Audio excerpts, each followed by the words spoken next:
Hello students, this is the chapter number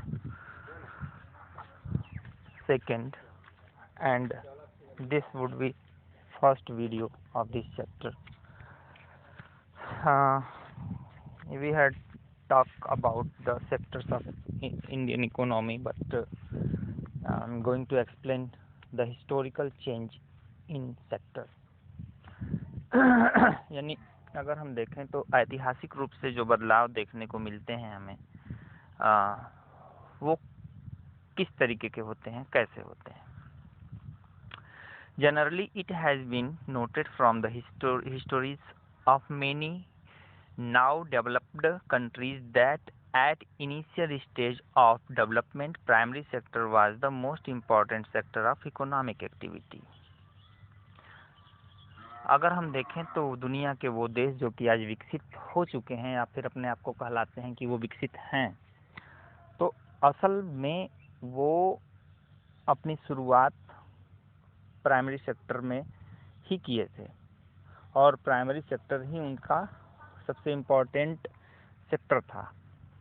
कोई भी देश अपना जब शुरुआत करता है तो वह अपने आप को ऐसी स्थिति में पाता है कि उसके सामने क्या क्या नेचुरल रिसोर्सेस हैं. उन्हीं नेचुरल रिसोर्सेस के बल पर वह अपने आप को ग्रेजुअली आगे लेकर के जाता है. तो भले ही विकसित देश आज प्राइमरी सेक्टर पे उनकी डिपेंडेंसी कम हो गई हो और सेकेंडरी की और अंडर डेवलप्ड और डेवलप्ड कंट्रीज़ की कुछ प्राइमरी सेक्टर पे कुछ ज़्यादा ही डिपेंडेंसी हो, लेकिन अगर देखें तो शुरुआत अगर कहीं हुई होगी तो प्राइमरी सेक्टर से ही हुई होगी. प्राइमरी सेक्टर पर डिपेंडेंसी ज़्यादा ही रही होगी. अब देखते हैं कि आखिर प्राइमरी सेक्टर से डिपेंडेंसी धीरे धीरे कम क्यों होती चली गई या कैसे होती चली गई. तो जैसा कि हम जानते हैं कि धीरे धीरे हम थोड़े से एडवांस हुए, हम थोड़े से ज़्यादा पढ़े लिखे हो गए. तो जब हम थोड़े से एडवांस हो गए और थोड़े से ज़्यादा पढ़े लिखे हो गए तो हुआ क्या कि फार्मिंग का जो मेथड था, कृषि करने की जो विधा थी, खेती करने के जो तौर तरीके थे, उसमें बदलाव आया. और बदलाव आने के चलते, ग्रीन रेवोल्यूशन के आने के चलते, अलग अलग तरीके के इक्विपमेंट्स के बनने के चलते और अलग अलग तरीके के इंसेक्टिसाइड, पेस्टिसाइड, वेडिसाइड्स, फर्टिलाइजर्स इत्यादि के बन जाने के चलते हमारा जो एग्रीकल्चर सेक्टर था या प्राइमरी सेक्टर था वह बहुत ज़्यादा डेवलप हुआ और इसमें भी प्रॉस्पेरिटी, संपन्नता देखने को मिलने लगी. और पहले की तुलना में हम कुछ ज़्यादा ही प्रोडक्शन करने लगे. हमने जैसा कि क्लास 9 के इकोनॉमिक्स में बताया है कि पहले जहाँ 4 मन गेहूँ होता था वहाँ आज 32 मन हो रहा है. तो 8 चौका 32, 6 से 8 गुना ज़्यादा फर्क पड़ा है प्रोडक्शन पे. तो जब कृषि के क्षेत्र में इतना ज़्यादा बदलाव आया तो जो गेहूं हम सिर्फ अपने कंजप्शन के लिए रखते थे वो गेहूं तो अब बिकने के लायक हो गया ना, क्योंकि वो सरप्लस अमाउंट हो गया. हम तो अपने लिए 32 मन पैदा किए तो हम अपने लिए 8 मन रखेंगे, बाकी का 24 मन तो हम बेचेंगे ही बेचेंगे. तो उन चीज़ों को बेचने के लिए, मार्केट पहुंचाने के लिए हमें कहीं ना कहीं साधन की आवश्यकता पड़ेगी. और फिर अगर और आगे हम देखें तो many people could now take up their activities. There were increasing number of craft person and traders. बहुत सारे लोग अपनी अलग अलग तरीके की एक्टिविटीज़ को अपना लिए. बहुत सारे लोग जो है ट्रेडर्स बन गए, व्यापारी बन गए और बहुत सारे लोगों ने अलग अलग तरीके के गुण सीख लिए, स्किल डेवलप कर लिया, अपने आप में स्किल डेवलप कर लिया. और फिर आगे देखते हैं, बहुत सारे लोग व्यापारी बन गए लेकिन बहुत सारे लोग सेलर बन गए. उनका काम ही यही हो गया कि वो खरीदेंगे बेचेंगे, खरीदेंगे और बेचेंगे. वस्तुओं को खरीदना और बेचना ही उनका लक्ष्य हुआ और इस तरीके से वो सर्विस प्रोवाइडर बन गए. जैसे सब्जी वाला आपके यहाँ सब्जी लेकर आता है तो सब्जी बेचने से पहले वह सेवा लेकर के आता है. जैसे अपने ठेले पे सब्जी लाद कर आया तो पहले सेवा किया दरवाजे तक पहुंचा, आपको चुनने का ऑप्शन दिया, बार्गेनिंग करने का ऑप्शन दिया, यानी सेवा तो पहले कर दिया, बाद में प्रोडक्ट बेचेगा वो। तो इस तरीके से हम देखें तो खरीदने और बेचने की जो एक्टिविटी है, तो उसमें बहुत सारे तरीके के लोग आए। इसके अलावा बहुत से ऐसे लोग थे जो कि अपना सर्विस देने के लिए आए, जैसे कि यातायात की सुविधा देना, पैसेंजर्स को आने जाने की और प्रोडक्ट को आने जाने की सुविधा देना, और प्रशासन का काम देखना, व्यवस्था का काम देखना, और देश की सुरक्षा करना, देश में आपदा आने पर अपनी सेवा देना। इस तरीके के भी बहुत सारे जॉब जनरेट हुए। However, at this stage, most of the goods produced were natural product from the primary sector, and most people were also employed in this sector.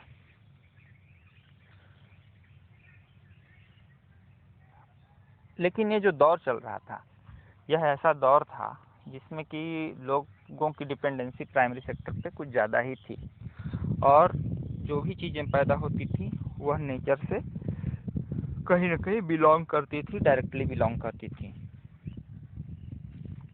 Over a long time, लंबे समय से, लगभग 100 साल पहले से अगर देखें तो विशेष करके अगर हम देखें तो जो मैन्युफैक्चरिंग का जो तौर तरीका था उसमें काफ़ी ज़्यादा बदलाव आया। फैक्ट्रियाँ उभर कर सामने आईं और हाथ से बनने वाली चीज़ें धीरे धीरे विलुप्त के कगार पे चली गईं। तो कहने का मतलब हमारे ये है कि जैसे कि अगर हम इंडस्ट्रियल रेवोल्यूशन की बात कर लें, अपने ही देश की बात कर लें, तो जब इंडस्ट्रियलाइजेशन इंग्लैंड में आया, औद्योगिकीकरण जब इंग्लैंड में आया, तो चूँकि हम अंग्रेज़ों की कॉलोनी थे, तो उस कॉलोनी में उन्होंने बहुत ज़्यादा डेवलपमेंट किया, इंडस्ट्रियल डेवलपमेंट किया।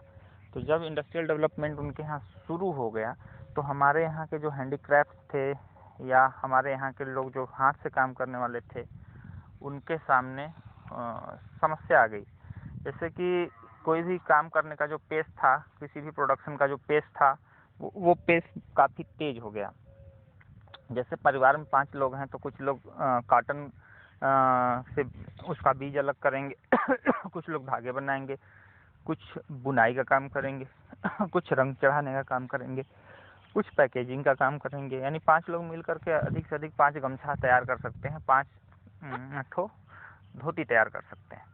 लेकिन अगर वहीं 5 लोग मिलकर के किसी इंडस्ट्री में चले जाएं तो हो सकता है दिन भर में 100 ठो प्रोडक्ट तैयार कर दें।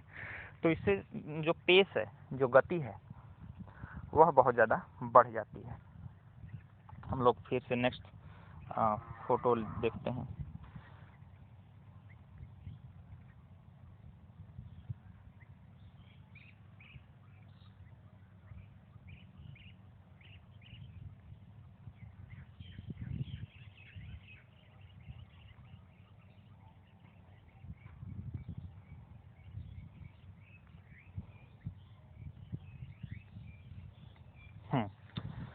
तो अब हम देखते हैं primary sector and the tertiary sector, primary, secondary and tertiary sector. अब प्राइमरी, सेकेंडरी और टर्शियरी सेक्टर में ग्रेजुअली धीरे धीरे क्या क्या चेंज होते हैं, इसको हम लोग देखते हैं। तो हो क्या रहा है कि over the 40 years between the, अब देखिए 1973-74 से 2013 एंड 14 तक के बीच का अगर हम समय देखें तो यह करीब करीब 40 साल का समय आता है। और इस 40 सालों में जब प्रोडक्शन जो है, तीनों सेक्टर का प्रोडक्शन जो है बहुत ज़्यादा बढ़ा है। अगर हम देखें तो प्राइमरी सेक्टर में, सेकेंडरी और टर्शियरी में देखें तो पहले प्राइमरी में शुरुआती दौर में जब ग्रीन रेवोल्यूशन वगैरह नहीं आया था तो प्राइमरी सेक्टर में डिपेंडेंसी बहुत ज़्यादा थी। लेकिन जब ग्रीन रेवोल्यूशन आया और तरह तरह के साइंटिफिक डेवलपमेंट हुए तो इक्विपमेंट्स बन गए, औजार बन गए, मशीनें बन गई, तो थोड़ी सी डिपेंडेंसी प्राइमरी से हट करके सेकेंडरी की तरफ गई और लोग सोचे कि अरे चलो खेती बाड़ी करने में क्या रखा है, और 2 भाई हैं तो एक भाई खेती देख ले गांव पे और मैं जाके बाहर कुछ कमा लूँ जिससे घर की स्थिति सुधर जाए। तो 1-2 लोग घर रह गए और कई लोग बाहर निकल गए और कुछ न कुछ कमा करके आना शुरू कर दिए। तो इस तरीके से हम देखें तो इस तरीके से अगर हम देखते हैं तो ये पाते हैं कि वो उनकी जो आमदनी है, उनकी जो कमाई है, वो कहीं न कहीं बढ़ी। तो कैसे बढ़ी? जब वो मैन्युफैक्चरिंग सेक्टर या सेकेंडरी की तरफ अट्रैक्ट हुए तब जा कर के बढ़ी। तो फिर आगे देखें तो जब और ज़्यादा डेवलपमेंट हुआ और ढेर सारे काम हमारे रोबोट्स करना शुरू कर दिए, तो और हम पढ़ लिख भी गए ज़्यादा। हाँ, सेकेंडरी में हमने कुछ पैसा कमाया तो अपने बच्चों को पढ़ाया लिखाया भी। तो एजुकेशन के बल पे वो बच्चे और आगे गए तो उनकी जो आमदनी है, उनका जो काम है वो टर्शियरी सेक्टर की तरफ यानी सर्विस सेक्टर की तरफ ज़्यादा चला गया। वो अब फैक्ट्रियों में पसीना बहाने की जगह एसी वाले रूम में बैठ करके कंप्यूटर और लैपटॉप से काम करना शुरू कर दिए। तो इस तरीके से ग्रेजुअल चेंज हमको धीरे धीरे परिवर्तन देखने को मिला। फिर अगर हम देखें तो 13 और 14 का जो दौर आया, 13 और 14 का जो दौर आया उसमें यह देखने को मिला कि ये जो प्राइमरी और सेकेंडरी सेक्टर है यह थोड़ा पीछे रह गया और जो ये क्या कहते हैं टर्शियरी सेक्टर है यह बहुत आगे निकल गया। वजह हमने अभी आपको बताया कि हमने प्राइमरी से सेकेंडरी की तरफ जब अपने आप को डेवलप किया, हम थोड़े से पैसा कमाने के चक्कर में बाहर निकले तो हम जो भी कमाए उससे अब अपना जो है जो भी हम कमाए उससे अपने बच्चों को पालना शुरू कर दिए, पढ़ाना शुरू कर दिए। इस तरीके से उनका विकास आगे होता गया। तो यहाँ पे कह रहा है कि इतना इम्पोर्टेंट क्यों होता जा रहा है टर्शियरी सेक्टर। तो ये टर्शियरी सेक्टर इतना इम्पोर्टेंट क्यों होता जा रहा है तो इस पर हम नेक्स्ट वीडियो बनाते हैं। फिर आपसे मिलते हैं।